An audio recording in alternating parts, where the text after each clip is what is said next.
recent versions, which is released recently as in October, um, actually in 2020, is 3.9. The version 3.9 is there. So it keep on improving, keep on enhancing the features. But all three, like whatever the program is written in 3.0 can be used in 3.9 or vice versa.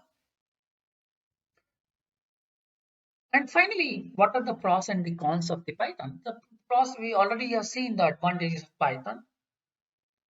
It is object oriented. You can use it in Internet of Things, embedded programming, data science, and it's portable, free, open source. It's extensible. You can use other programming language along with Python. But there are few limitations. Also, it is not very good in mobile computing. The database layers are not as much improved as other programming languages. Speed is also one of the concern because it's interpreted. So that's why they are having the hybrid approach to make it faster and better compilers, better interpreters, or better hybrid mode. But you can run it on any operating system. That is the key advantage. And the less coding that we are writing very less code compared to other programming language. It's affordable, it's available freely, you can use it, you can explore it and experiment. And because of these key features, if you learn all these things, you can be flying like this guy. So it supports different kind of approaches of programming, object-oriented programming, functional programming. It has lambda programming inside it, lambda functions.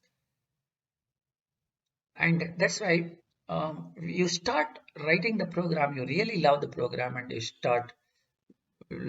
show a lot of attachment with Python. Now the question is, why should you learn program Python?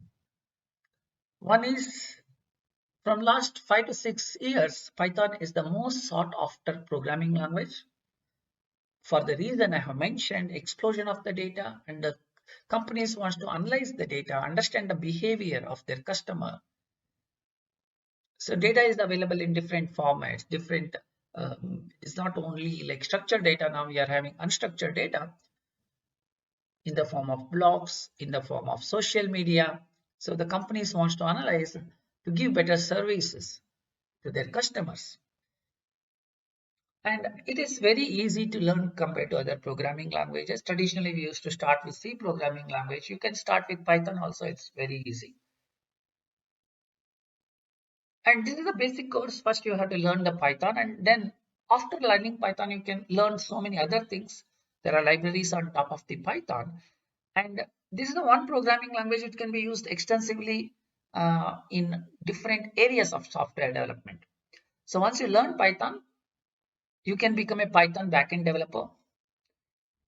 Also, Python plus front-end applications, front-end technologies if you use, and also like additional libraries of Python like Flask and Django. So you can become a backend developer, and then you can become a full stack developer where you can develop the all the modules of the programming, in the sense front end, the middleware, as well as the backend. And you can get into artificial intelligence, essentially machine learning, data science part of it.